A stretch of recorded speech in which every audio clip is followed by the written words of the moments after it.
Welcome back to the listener's commentary on the book of Galatians. In this session, we're going to look at Galatians chapter 4, verses 8 through 20. And to make sure we are tracking with where we're at in the letter, let's just review the context. In chapter 3, Paul began to really tackle the argument, the theological argument of the Galatians. So beginning in 3:1, Paul dealt with the Galatians' experience, particularly how did they receive the Spirit, to make the point they received it by faith. And then 3:6 through 4:7 really is deep theological argumentation showing how in the story of the Bible, that's the way it was always supposed to be. Faith was the priority because it was by faith that Abraham received the promises. And so 3:6 through 4:7 is theological argumentation to counter the Judaizers' teaching in order to make sure that the Galatians really understand the truth.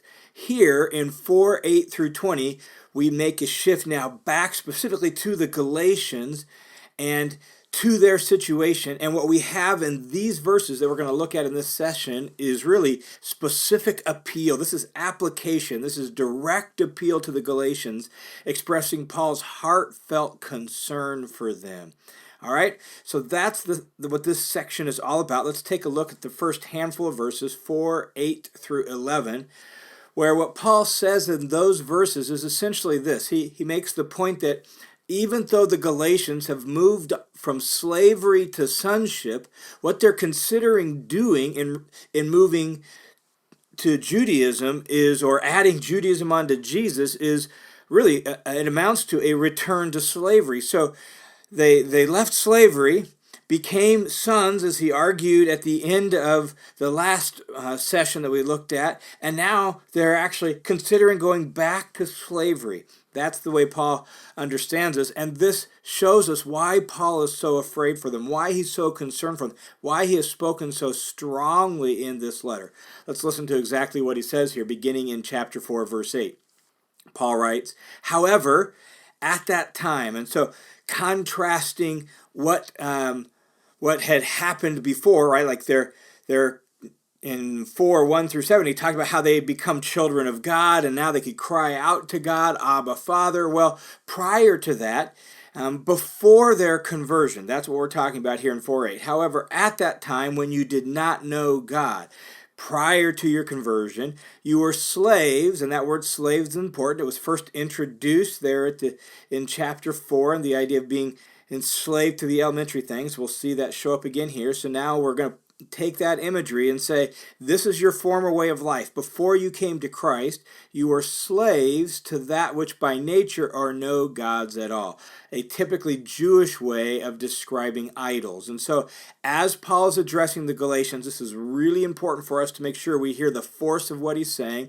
Paul is speaking to people who worshipped idols before they came to Christ, which means he's specifically speaking primarily to not Jews, but Gentiles, and that's really important. So these Gentiles were idolaters. They were pagans prior to becoming Christians, and Paul says they were enslaved to their idols, to their false gods. Let's keep reading now. In verse 9, he says, "But now, referring to their conversion, now that you have left paganism and idolatry and you have become followers of Jesus, but now that you have come to know God, or rather be known by God," like you've come to know the true God. They had lots of gods prior to becoming followers of Jesus, but they didn't know the true God, the one true creator God of all things.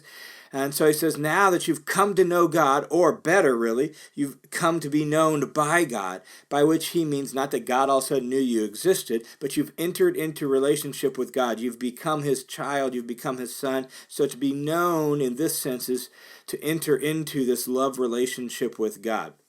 So now that you've come to enter into this relationship with God, how is it, and here's the question that really is at the heart of his appeal, how is it that you turn back again to the weak and worthless elementary things to which you desire to be enslaved all over again? You observe days and months and seasons and years. I fear for you that perhaps I've labored over you in vain. That's the second half of verse 9 down through verse 11. Notice the question: how is it that you turn back again? You return to the weak and worthless elemental things to which you desire to be enslaved all over again.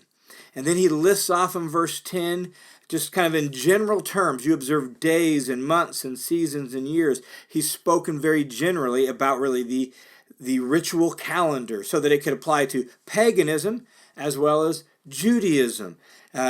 So that in their former pagan life they had a ritual calendar, and in moving towards adding Judaism to their Christianity, they'll have a ritual calendar if they choose that, right? That's what he's talking about, the ritual calendar of both paganism and Judaism. And so he uses very general terms to speak about it. You observe days and months and seasons and years.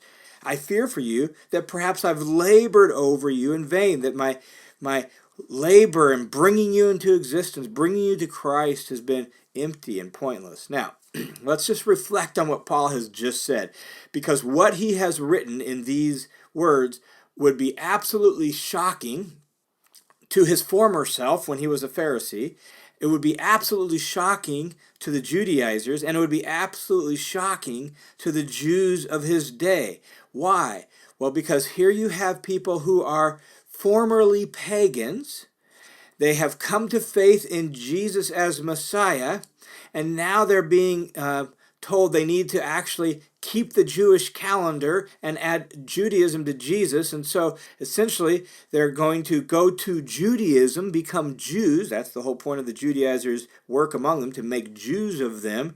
And Paul speaks of that as a return to the weak and worthless elementary things. In order to feel the force of what Paul has written, you need to picture in your mind two columns, all right? So picture two columns. One column is labeled elementary things. The other column is labeled Jesus. And then in the elementary thing column, you need to write the word paganism. That's where these Galatians started. They started with paganism, and then draw an arrow from paganism into the second column, and imagine the word Jesus. They moved from paganism to Jesus, and that's presently where they're at. But what they're being instructed to do, what they're seriously considering doing, is now moving from Jesus to Judaism. So now, back in your elementary thing column, you've got to write Judaism, and you've got to draw an arrow from Jesus to Judaism in the elementary thing column. And notice what that does. As you picture those two columns, you have paganism and Judaism in the same column. On the same side of the ledger, you have paganism and Judaism. And Paul has lumped them together under the heading of elementary things. And that, my friends, would be incredibly shocking and deeply offensive to Paul's former self, to the Judaizers, and to the Jews of Paul's day. What in the world is Paul doing when they are, by saying they're returning to Judaism? Well, they're not returning to Judaism. They left paganism and they're heading to Judaism. And as far as the Judaizers are concerned, that's progress. That's going forward. But for Paul, it's going backwards. Why? Well, it's going backwards because both paganism and Judaism are elementary things. And that's the key we need to understand. When they were pagans, they were living under the ABCs of religion, elementary forces, elementary things, elementary religions, elementary ways. And to go to Judaism is to go back to elementary things. And that's why those two can be put in the same column, is they're both elementary things. Judaism was an elementary thing. It was true. It's not like paganism and Judaism are the same thing. Paul would never have said that. Paul didn't believe paganism and Judaism were the same type of thing.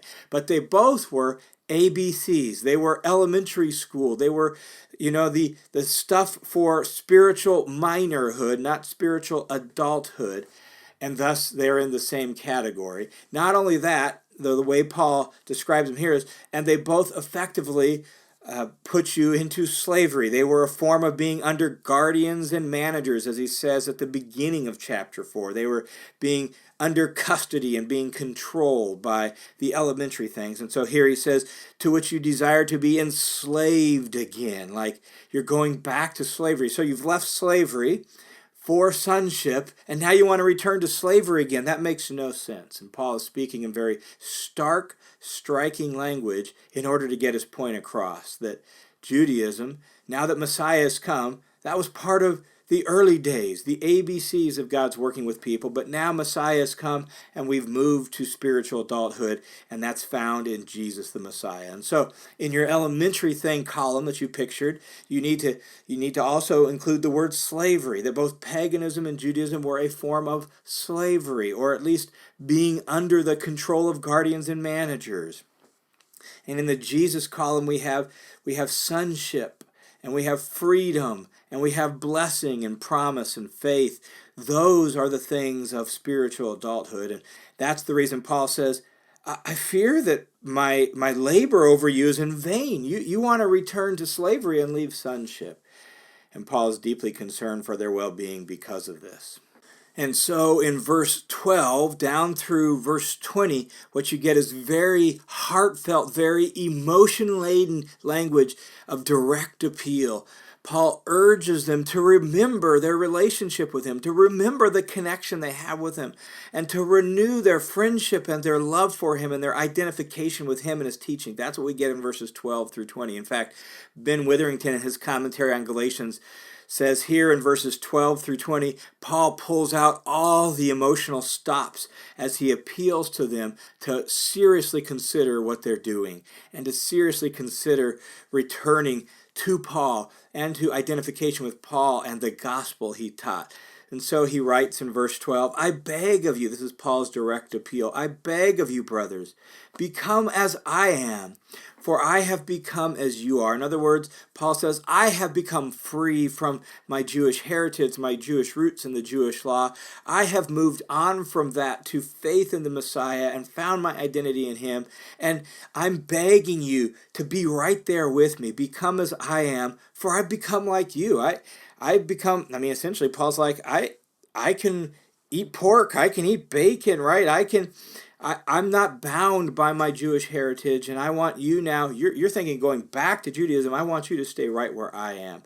And then he says, you've done me no wrong, but you know that it was because of a bodily illness that I preached the gospel to you for the very first time. And so he recalls their conversion experience. He recalls when he first came to them, and that it was because of some sort of bodily illness. And there's been loads of speculation over what that means and what that illness was, and we just don't know. The book of Acts, when it records Paul's first ministry among the Galatians, doesn't tell us anything about an illness, so we really have no idea what kind of illness it was. Perhaps it was malaria from the low-lying regions around the sea before he moved up into kind of the upper highlands where Pisidian Antioch and Derbe and Lystra and some of those churches were that he planted on his first missionary journey. Maybe that, we're just not sure. It just, apparently, some sort of bodily ailment led him to preach the gospel to him for the first time. And we don't know the details on that. So he says, you know it was because of a bodily illness that I preached the gospel to you for the first time, and that which was a trial to you in my bodily condition, you didn't despise or loathe. In other words, think back to when we first met, O Galatians, and I came to you, and I was in a bad way, and I wasn't in a good shape, and it was hard for you, and it was a trial and a difficulty for you, and yet you didn't despise me, you didn't loathe me. The idea of loathe literally is to spit in disgust at, right? Like you didn't turn up your nose at me or anything like that. Instead, he says that you actually welcomed me, you received me as an angel of God, as Christ Jesus himself. Your reception of me and your welcome of me, even though it wasn't easy for you, and even though I was in a bad way, it was warm and affectionate and honoring. I mean, you treated me as I was a messenger from God, as if I was Jesus himself. You received me so warmly and so completely. And so he asks in verse 15, so where then is this sense of blessing that you had? Like, that sense of goodwill, that sense of blessing towards me, that sense of caring for me in my desperate situation. Where did that go? Like, what happened? For he says, way back then when we first met, for I bear you witness that if possible, you would have plucked out your eyes and given them to me. And some have taken Paul's words there to mean, oh, whatever his bodily ailment was, it must have been an eye condition or something like that. Possible? It's possible, but it's not necessary. Like in American English, we have an idiom that says, you would have given me your right arm. Doesn't mean there's an arm problem. It just means you would have done anything you could for me. And it's very likely that that's what these words mean here, that you would have plucked out your eyes and given them to me. Means you would have done anything for me. That shows how far they would have gone. And so it doesn't necessarily mean there was an eye problem for Paul. It's possible. It's just not necessary, all right? And so we don't know exactly what the problem was. We do know that the Galatians welcomed him warmly and that they went above and beyond to take care of him to the point where Paul says, you would have even given your eyes for me if necessary. And so verse 16, Paul states with incredible irony, he says, have I therefore become your enemy simply by telling you the truth? Like, I came to you, it was difficult, you received me warmly, you went above and beyond, you would have given your eyes for me, and now I've told you the truth and somehow I've become your enemy? That's the force of verse 16. And there's deep irony in that like somehow by simply preaching the truth about Jesus to you, I've become an enemy to you? Paul's incredulous. That makes no sense. And so he's appealing to them. Think about what you're doing. Think back through our relationship. Remember where we've come from and what we've been through together, O Galatians. And then in verse 17, he directly describes how he thinks about, feels about what really is going on with those Judaizers. And so he says they.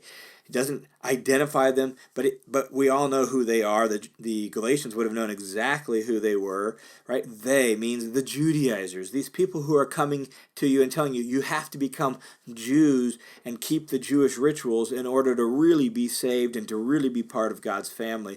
That's who we're talking about. They eagerly seek you, but not commendably. The idea is, they're seeking after you. They're currying your favor, right? They're trying to get your attention and make you feel special and make you feel valuable. They're doing all of that, but they're not doing it commendably. Literally, they're not doing it in a good way. They're not doing it for good reasons. They're not doing it out of good. That's the idea. Not out of a good heart, not out of good ambition, not in a good way, but instead, Paul says in verse 17, they wish to shut you out. That phrase, shut you out, refers to like cutting off fellowship from somebody else. That's the force of that word. So to cut off relationship with somebody else. So they're shutting the Galatians out from whom? Well, presumably, as we can tell in context, it seems, they're shutting them out from Paul and his ministry team and the gospel that he taught. So they're cutting off the Galatians' relationship with Paul and everything he taught in very much the same way cults are notorious for doing in our day and age. How they will try to shut you out from anybody who would tell you something different and who would make you think in a different way and challenge you. They'll make you shut out your family because your family's trying to keep you from them, right? That's the idea. These Judaizers are coming to you.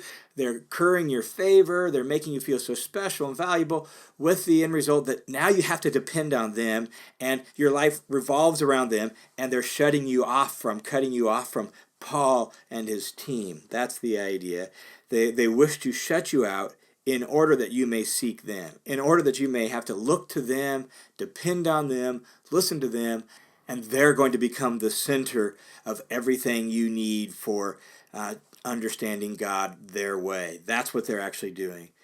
Paul clarifies in verse 18, it's good always to be eagerly sought in a commendable manner. Paul's sort of doing that. He's seeking them. He's appealing to them, right? And he's saying, that's not necessarily a bad thing to have people that are seeking you, are interested in you, right? Like who speak of your value, as long as they're doing it in a good way for good reasons, according to the truth. And so he says it's good always to be eagerly sought in a commendable manner, and not only when I'm present with you. Like, I've sought you when I was with you. I'm seeking you now, and I'm doing it in a good way for good reasons. And so, verse 19, he says, my children. In fact, this is the only place in Paul's letters where Paul actually speaks directly to his audience this way, my children. The Apostle John is well known for using this word for the people he writes to, but not Paul. This is unique in Paul's letters, my children, my children with whom I'm again in labor until Christ is formed in you. It's like I'm having to give birth to you all over again. That's the way it feels here. That's the kind of pain I'm experiencing. That's the kind of agony I'm experiencing. That's the kind of anticipation I'm experiencing. Is like I'm giving birth to you all over again until Christ is formed in you. That, my friends, is the heart of Paul's ministry. For Christ to be formed in them, for Christ to be formed in us means his character, his way of life, that everything becomes about him until Christ is formed in you, he says.